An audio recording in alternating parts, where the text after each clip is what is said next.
Muy buenas noches y bienvenidos a un nuevo especial del Día de Muertos.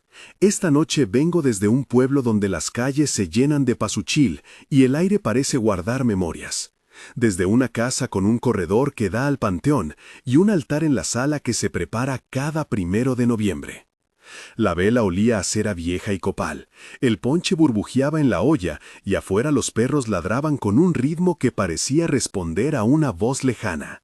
Soy Samuel, y esto que les contaré ocurrió hace 10 años en el barrio de San Miguel, cuando una serie de susurros en la casa nos mostró que algunas ofrendas no se guardan solo para la familia.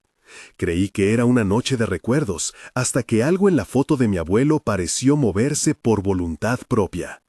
Apaga la luz y déjate llevar. Ya estás escuchando Relatos de la Noche. En estos pueblos no se juega con las ofrendas. Quien no recuerda, no respeta y a veces paga precios inesperados. Este primer relato me lo contó mi vecina Marta y lo viví en carne propia. Aquella primera experiencia ocurrió en la casa de mi infancia, una vivienda de adobe con un patio que olía a tierra mojada cada vez que alguien regaba las macetas. La historia comienza con mi abuela Carmen, la que siempre cuidó las flores del altar y las fotos como si fueran seres vivos. Ella me enseñó a prender velas con las manos temblorosas y a no dejar platos sin nombre. Recuerdo la textura del mantel, áspera pero limpia, y cómo las manos de mi abuela temblaban menos cuando colocaba la foto del abuelo Luis. En la noche del panteón, un cuenco de arroz fue puesto junto a la fotografía sin mayor ceremonia, porque era lo que mi abuela solía hacer para la gente triste que venía a consolarse. Nadie imaginó que eso sería el inicio de una visita que nadie supo nombrar. La primera escena la viví de niño, pero la reviví años después con otra intensidad. Marta, la vecina de enfrente, tocó la puerta a medianoche porque escuchó unos susurros que venían del patio. Sentí en la piel el frío de la madrugada y el olor del copal que alguien había encendido para atraer a los recuerdos. Marta dijo con voz baja: «Samuel, hay alguien allá afuera. Parece que habla con las fotos». Abrimos la puerta y vimos una sombra alargada junto al altar. No era humana del todo. Su figura se pegaba a la pared como si buscara calor y un silencio pesado nos envolvía. Marta llamó a don Julio, que vive en la esquina, y a la curandera del barrio, doña Estela. Entre los cuatro, las velas parpadeaban como si respiraban. Don Julio miró la foto del abuelo y dijo algo que aún me sacude. «No es quien conocemos, Samuel. Es otra memoria». Backstory del protagonista. Nací en San Miguel en una casa que siempre estuvo llena. Fotografías, de voces que hablaban en voz baja y de recetas que solo las mujeres de la familia sabían preparar.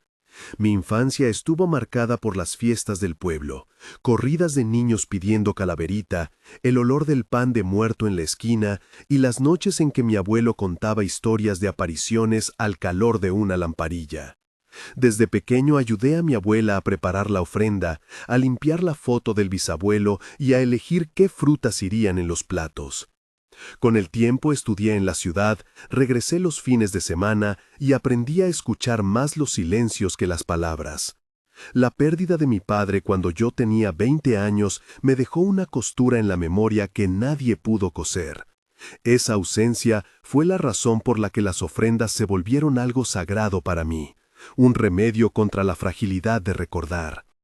Hoy cuento esta historia porque necesito que quede dicho en voz alta, porque las noches en San Miguel enseñaron que guardar silencio puede ser una forma de dejar que lo inexplicable se asiente en la casa. Relato 1. La primera noche que cuento aquí ocurrió justo el 1 de noviembre. La casa estaba llena de vecinos que venían a poner una flor, traer un pan o decir una plegaria. Entre ellos estaban Teresa la prima, que siempre traía una calavera de azúcar, Carlos el amigo de mi padre que dejó una botella de mezcal y Juana la sobrina que llegó con su perrita. Todo parecía normal, hasta que notamos que la foto del abuelo Luis estaba un poco inclinada. No le dimos importancia, pero la vela frente a la foto comenzó a humear de un modo extraño, como si alguien soplara por debajo sin tocarla. Marta, que siempre fue observadora, apretó mi brazo y preguntó en voz muy baja: «Samuel, ¿lo ves?». Yo intenté sonreír para calmarla, pero sentía un nudo en la garganta y el sabor del ponche se volvió amargo en mi boca. Entramos al corredor para ver mejor. La noche olía a tierra húmeda y a copal. Las manos de doña Estela estaban frías cuando las puse sobre la mesa. Don Julio encendió otra vela y dijo una oración corta que yo no entendí del todo. La sombra junto al altar se movía con una lentitud que parecía estudiada, como si midiera cada paso para no romper algo invisible. Entonces escuchamos un susurro que parecía salir de la foto misma. Era una voz que imitaba el timbre del abuelo, pero con una distancia que la hacía extraña. Juana se cubrió la boca y la perrito de Teresa comenzó a gruñir bajo el altar. Diálogo principal, escena 1. Marta dijo en voz quebrada: «Yo escucho como un nombre, pero no es el de la familia». Don Julio respondió que no es bueno nombrar sin certeza, así se atrae lo equivocado. Doña Estela preguntó si alguien había olvidado poner una foto o un nombre en la ofrenda. Yo dije que nada faltaba, que todo estaba en su lugar, casi murmurando. Teresa sugirió quemar un poco más de copal y dejar una puerta abierta para que la memoria salga y no se quede dentro. Carlos, que era más escéptico, dijo que podríamos estar ante una broma de niños, pero su voz tembló en la última palabra. Juana suplicó que no lo dejaran solo, que hay cosas que se alimentan del abandono. Las respuestas se mezclaron con el crujir del piso y el sonido distante de la misa del pueblo. Momento de tensión 1. La tensión creció cuando la foto del abuelo se movió del todo. No fue un simple giro, sino una rotación pausada que mostró algo distinto en la imagen. Una figura oscura en segundo plano que antes no estaba. El corazón me latía con fuerza, sentí la respiración corta y la sensación de que algo estaba observando el altar desde dentro de la casa. Don Julio tomó la foto con manos temblorosas y sus dedos quedaron marcados con una sustancia que olía a humedad antigua. Marta gritó sin querer y la vela saltó en la mesa, rehago de luz que dejó la sala en un cuarto de sombras cambiantes. En ese instante se decidió llamar a más gente del barrio para dar testimonio y no quedarse solos con lo que no comprendíamos. Fue una madrugada en la que la realidad pareció ceder terreno a una memoria que buscaba ser reconocida. La reacción comunitaria no se hizo esperar. Vecinos como Ramón, que trabaja en la administración del pueblo, llegó con linternas. Teresa trajo al sacerdote del barrio, pero Padre Luis, que conocía esas cosas, no quiso entrar sin permiso de la familia. Miguel, el dueño de la tienda, pasó a ofrecer café y escuchar con las manos en los bolsillos. Había murmullo en la calle, voces que preguntaban si la casa estaba maldita o si había que avisar a la curandera. Doña Estela preparó una mezcla con agua bendita y unas hierbas que dijo eran para limpiar la casa. Ella me miró a los ojos y me dijo que la memoria había venido a pedir algo que se le había negado hace años. Relato 2. El segundo relato que hoy los traigo es el que cambió todo en el barrio, el que nos mostró que hay visitas que no se marchan fácilmente. Esta historia la viví semanas después en la misma casa, cuando pensamos que todo había quedado atrás. No fue así. Una noche, después de la misa de gallo en la iglesia del pueblo, desperté con la sensación de que alguien estaba en mi habitación. La luna apenas dejaba entrar su luz por la ventana y el perfume de las velas se mezclaba con el olor del colchón húmedo. Sentí una parálisis leve, como cuando uno se queda atorado entre sueño y vigilia. Escuché pasos suaves en el corredor y el roce de tela contra tela. Al abrir los ojos, vi una sombra sentada al borde de la cama como si fuera una visita invitada. Su figura emanaba un frío que me caló hasta los huesos. En ese momento recordé lo que me dijo la curandera doña Estela. Algunas memorias vuelven por algo que les falta. Pensé en la vieja historia de una familia que años atrás no había dejado una foto en la ofrenda por rencillas. ¿Podría ser que aquello que sentíamos fuera una deuda de recuerdo? Llamé en voz baja a mi primo Ramón, que vivía arriba y que siempre respondía a una llamada mía. Ramón entró por la puerta sin prisa, pero con el rostro serio. Hubo un intercambio de miradas, luego de palabras, luego de silencio. La sombra levantó la mano y señaló el altar con un gesto que parecía suplicar. Fue un diálogo sin voz, pero lleno de urgencia. Diálogo principal, escena 2. Yo dije con voz cortada: ¿Quién eres? ¿Qué quieres de nosotros? La sombra no habló con palabras, pero comprendí que pedía reconocimiento. Ramón preguntó si había algo que no recordábamos, si alguien había sido olvidado. Doña Estela, que había venido con nosotros, susurró que hay espíritus que piden ser nombrados por su nombre. La sombra replicó con un titilar en las velas, como si cada llama fuese una sílaba. Padre Luis pidió calma, y nosotros le contamos lo que sucedía, la foto que se movía y la figura que pidió atención. La respuesta de la sombra fue una brisa fría que dejó a todos en silencio, un silencio que pesaba como el polvo en los muebles. Marta tomó la mano de la sombra como un gesto de paz y dijo su nombre en voz baja, un nombre que nadie recordaba hasta ese momento. Backstory ampliado del protagonista. Volví a escribir la historia de mi vida en mi mente mientras las cosas se aceleraban. Aprendí el oficio de escuchar a la gente porque crecí entre relatos y pan, entre fiestas y entierros. Mis estudios no me prepararon para esto. Mi formación fue en la oficina del registro civil del pueblo, mirando nombres pasar y entender que cada nombre llevaba una historia. Perdí a mi madre cuando tenía 30 y desde entonces la casa y sus rituales se volvieron una forma de sostén. La ausencia me hizo sensible a tonos de voz y a sombras que vuelven. Perdí además a un amigo cercano en un accidente y por eso aprendí a valorar las despedidas bien hechas. Hoy, cuando cuento, lo hago con esa carga de quien guarda nombres y los respeta. Recordar me es una forma de respirar. No puedo dejar que una ofrenda quede sin nombre porque detrás de cada plato hay alguien que espera ser visto. Momento de tensión 2. La tensión más fuerte de esta segunda noche ocurrió cuando la sombra señaló una foto que estaba en la pared y la puso boca abajo, con un acto suave. Pareció un gesto de reproche hacia alguien que había fallado en el recuerdo. Sentí ganas de correr, pero mi cuerpo quedó rígido. Doña Estela nos pidió que cantáramos una oración, y mientras entonábamos, la vela frente a la foto volvió a humear en dirección a la pared, como si quisiera salir. En el momento en que la llama vaciló, se oyó un golpe seco en la puerta, una señal de que no éramos los únicos que miraban. El barrio entero se estremeció, y la sensación de que algo viejo reclamaba justicia se volvió palpable. Decidimos entonces organizar una pequeña vigilia para reconocer a quien fuera necesario. Tras esa noche, el rumor de lo sucedido se extendió por el barrio. Vecinos como Rosa y Miguel vinieron a traer pertenencias antiguas, fotos que guardaban en cajas y relatos de parálisis nocturna que nadie había contado antes. Juana afirmó haber sentido a su madre caminar por el pasillo pidiendo que le encendieran una vela. Carlos, que al principio dudó, trajo un retrato que había heredado de un tío y lo colocó en la mesa con gesto solemne. La comunidad se movió como un cuerpo que entiende que el recuerdo es la única moneda que tiene valor frente a lo sobrenatural. Así, entre voces y plegarias, decidimos que era necesario hacer algo más que palabras.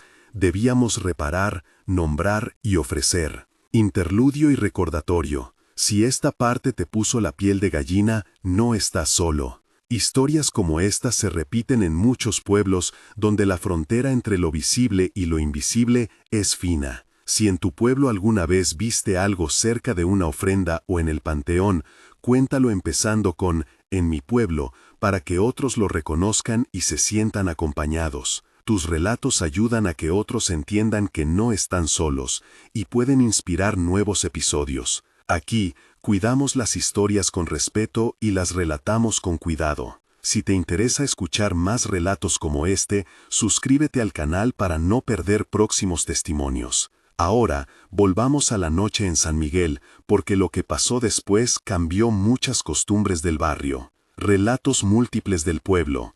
En esta sección, agrupo varios relatos que vecinos me contaron en la cocina de la casa, sentados alrededor de una mesa con tazas de ponche humeante. El primer relato corto es de Teresa, que contó cómo su perrita London, que nunca ladraba, una vez se levantó del sofá y se fue hacia la puerta del patio a las 3 de la mañana, mirando fijo hacia el altar como si reconociera a alguien. London comenzó a llorar y a rascar el suelo hasta que Teresa le puso una foto sobre sus patas. Ella dijo que desde entonces la perra no volvió a hacerlo. El segundo relato es de Carlos, que encontró una huella de barro en el mantel de la ofrenda cuando nadie había salido de la casa. La huella era pequeña, como de niño, y olía a tierra mojada y a cera. Carlos la limpió, pero guardó el pedazo de mantel en una caja con temor. El tercer relato lo contó Juana.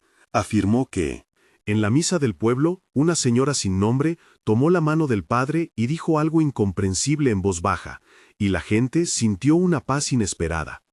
Nombres y reacciones secundarias. A lo largo de estas historias intervinieron muchas personas. Doña Estela, la curandera, que ofreció remedios y oraciones. Don Julio, el vecino, que siempre trae fotos antiguas.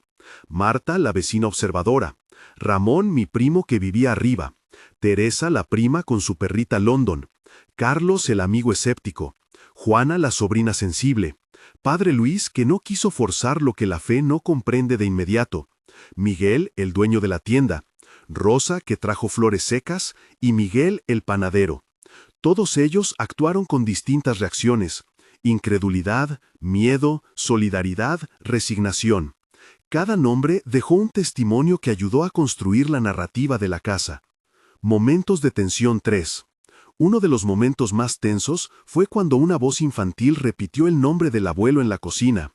No era la voz de un niño, era algo que imitaba un timbre conocido, y eso lo hacía más perturbador.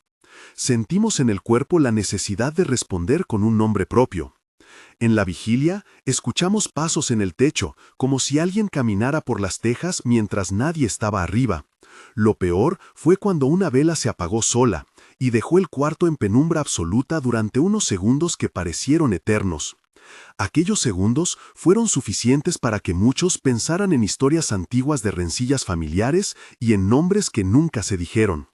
Cada momento así dejó un rastro de inquietud en el barrio. Relato íntimo. La cuarta historia es la más íntima y tiene que ver con un objeto, una guitarra vieja que perteneció al abuelo y que una noche comenzó a sonar sola. La guitarra reposaba en la pared del comedor con una funda gastada. Una madrugada, al compás de un viento que no se abrió en la puerta, oí acordes suaves. Al principio pensé que era mi primo Ramón practicando, pero él dormía profundamente. La melodía era la misma que el abuelo tocaba en las mañanas de domingo.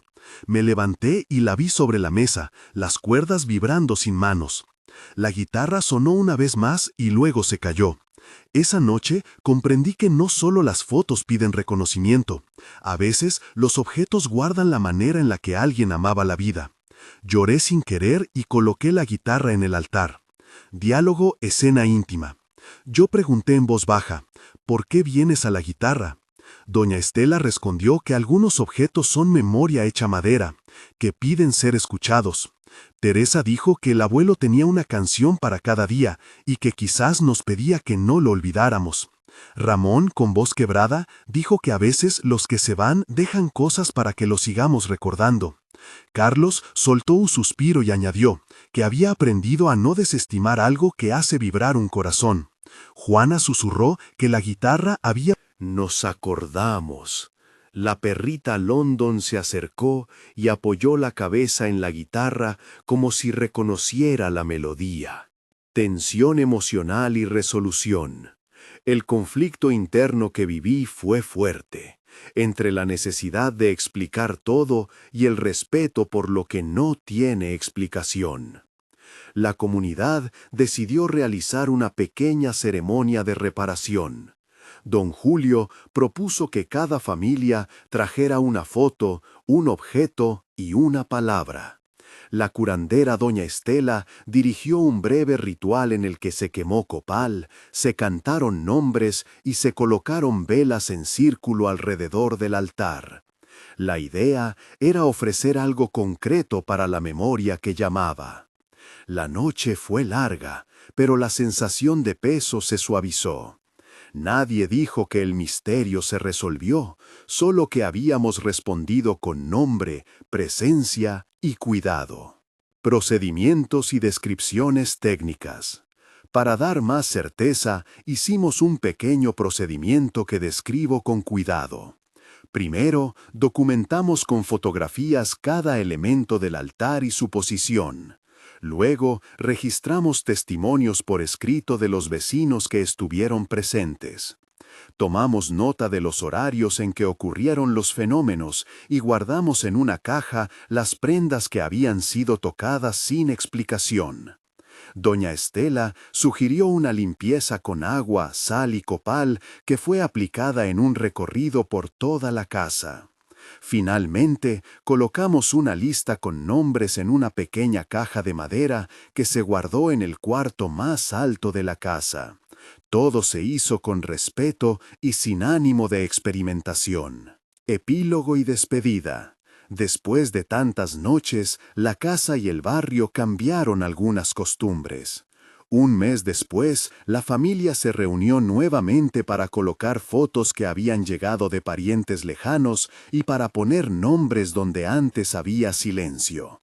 La primera noche posterior, la casa olía a pan de muerto y a copal, pero también se respiraba una cautela nueva. Algunos vecinos contaron que la perrita London ya no lloraba por la noche. Marta afirmó que sentía paz al caminar frente a la casa. Don Julio puso una placa pequeña con los nombres de los que habían sido mencionados durante la vigilia.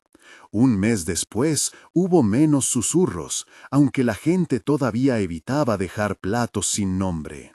La comunidad aprendió a no subestimar la importancia de nombrar. Fue un mes de recogimiento, con visitas de amigos que traían flores secas y cartas para la caja de la memoria. 3 meses después se abrió un diálogo más amplio en la iglesia del pueblo. Padre Luis organizó una misa por los olvidados y muchas familias acudieron para escuchar y ser escuchadas. Se compartieron recetas para ofrendas y se habló de la historia de la casa en voz alta. El vecindario hizo una colecta para restaurar la guitarra del abuelo y algunos jóvenes del barrio se ofrecieron a tocar en una vigilia pública. La curandera doña Estela recibió llamadas de gente de pueblos cercanos que quería aprender sobre la ceremonia que habíamos hecho. Esa apertura generó una sensación de soporte comunitario que antes no existía. Aunque había escepticismo, también había más cuidado para con las fotos y los nombres. 6 meses después, la casa había cambiado del todo. Las velas se encendían con más calma y las ofrendas eran más completas. La caja de madera con nombres quedó en un altar que ahora se visitaba cada 1 de noviembre. Algunas personas dejaron de dormir en paz y tuvieron que aprender a vivir con un conocimiento nuevo sobre lo que significa no recordar. Pero la mayoría encontró consuelo en la idea de que, si se nombra, se ilumina. La guitarra del abuelo quedó restaurada y se tocó en memoria pública. Hubo risas otra vez, aunque ahora ensombrecidas por el recuerdo de lo que sucedió. Aprendimos que la tradición no es un adorno sino una forma de cuidado. Lección final y cierre. Desde esa temporada, la recomendación en San Miguel fue clara. No dejen una ofrenda sin nombre, no olviden las fotos y respeten las velas. Si vas a abrir la puerta de las memorias, hazlo con cuidado y con la compañía de tu gente. Las reglas del pueblo existen por algo y muchas veces son formas de riesgo mitigado ante lo que no comprendemos. Si tienes una historia parecida, cuéntala abajo empezando con «En mi pueblo, aquí la cuidamos y la contamos con respeto». Si llegaste hasta aquí y estas historias te llegaron al corazón, suscríbete para no perder próximos relatos. Gracias por escuchar. Nos vemos en la próxima entrega de Relatos de la Noche. Cuida lo que ofreces, porque la noche siempre recuerda más de lo que creemos.